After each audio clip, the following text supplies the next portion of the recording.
ഹരേ കൃഷ്ണ. നാളെ നവംബർ 2, 2025 കാർത്തിക മാസത്തിലെ ശുക്ലപക്ഷ ഏകാദശിയാണ്. ഇതിനെ നമ്മൾ ഉത്ഥാന ഏകാദശി, പ്രബോധിനി ഏകാദശി അല്ലെങ്കിൽ ദേവൂത്താനി ഏകാദശി എന്നെല്ലാം പറയും. 4 മാസത്തെ നിദ്രയ്ക്ക് ശേഷം ഭഗവാൻ ഉണരുന്ന വളരെ വിശേഷപ്പെട്ട ഒരു ഏകാദശിയാണ്. ആദ്യമായി ഏകാദശി വ്രതമൊക്കെ തുടങ്ങുന്നവർക്ക് ഈ ഏകാദശിയോടുകൂടി തുടങ്ങുന്നത് വളരെ നന്നായിരിക്കും. ഇപ്രാവശ്യത്തെ ഏകാദശി തിഥി സ്റ്റാർട്ട് ചെയ്യുന്നത് നവംബർ 1 രാവിലെ 9:11 നവംബർ 2 രാവിലെ 7:30 അവസാനിക്കും. അപ്പോൾ അതുകൊണ്ട് തന്നെ മഹാദ്വാദശിയും കൂടെ ചേർന്ന് വരുന്ന വളരെ വിശേഷപ്പെട്ട ഒരു ദിവസമാണ്.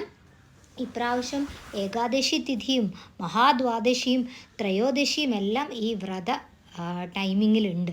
അതിനെ ത്രിസ്പർശ ഏകാദശി എന്ന് പറയും. അപ്പോൾ ഈ ഏകാദശി നമ്മളൊരു 1000 അശ്വമേധ യജ്ഞം അല്ലെങ്കിൽ ഒരു 100 രാജസൂയ യജ്ഞം നടത്തുന്നതിന് തുല്യമാണ് ഈ ഒരു ഏകാദശി എടുക്കുന്നത് കൊണ്ട്. നമ്മൾ മനസ്സ വാച കർമ്മണ ചെയ്ത പാപങ്ങളെല്ലാം ഇല്ലാതാവാൻ വ്രതശുദ്ധിയോടുകൂടി ഈ ഏകാദശി ആചരിച്ചാൽ നമ്മൾക്ക് പറ്റും. അപ്പോൾ ഈ ഏകാദശി നമ്മൾക്ക് രാവിലെ ബ്രഹ്മമുഹൂർത്തത്തിൽ ഉണർന്ന് ശുദ്ധിയായി പ്രാർത്ഥിക്കുക. വ്രതം സങ്കല്പം വെക്കുക. വ്രതം നന്നായി എടുത്ത് സമർപ്പിക്കാൻ പറ്റണേ എന്ന് നമ്മൾ ഭഗവാനോട് തന്നെ പ്രാർത്ഥിക്കുക.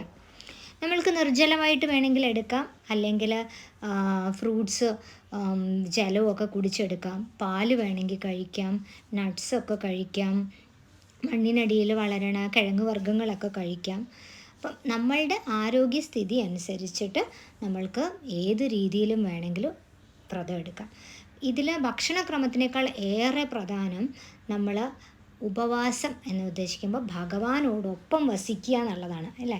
അപ്പോൾ ഭക്ഷണത്തിൻ്റെ കാര്യത്തിൽ നമ്മൾ ഒരുപാട് ഫോക്കസ് ആവാതെ നമ്മൾ ഭഗവാന്റെ കഥകൾ കേൾക്കുക, ഭഗവാനെക്കുറിച്ച് കീർത്തിക്കുക, നന്നായി ജപിക്കുക, ക്ഷേത്രദർശനം നടത്താൻ പറ്റുമെങ്കിൽ ക്ഷേത്രത്തിൽ പോവുക, വിഷ്ണു സഹസ്രനാമം, ഹരിനാമ കീർത്തനം, അങ്ങനെ ഭഗവാന്റെ നാമങ്ങളും മന്ത്രങ്ങളും ഒക്കെ ചൊല്ലി ഭഗവത് സ്മരണയോടെ അന്നത്തെ ദിവസം വ്രതം ആചരിക്കുക. പിറ്റേ ദിവസം അതായത് നവംബർ 3 രാവിലെ 6:34 8:46 ഇടയിലാണ് പാരണ സമയം. ആ സമയത്ത് തുളസി തീർത്ഥം സേവിച്ചിട്ട് നമ്മൾക്ക് പാരണ വീട്ടി ഭഗവാന് സമർപ്പിക്കാവുന്നതാണ്. സമർപ്പിക്കുന്ന സമയത്ത് നമ്മൾ ഭോക്ഷേഹും പുണ്ടരീകാക്ഷ ശരണം മേ ഭവാച്യുത എന്ന് ചൊല്ലി ആണ് ഭഗവാന് സമർപ്പിക്കുന്നത്. അപ്പോൾ എല്ലാവർക്കും ഭഗവാന്റെ അനുഗ്രഹത്തോടെ വളരെ നന്നായി ഏകാദശി എടുക്കാൻ കഴിയട്ടെ. ഹരേ കൃഷ്ണ. സർവം കൃഷ്ണാർപ്പണമസ്തു.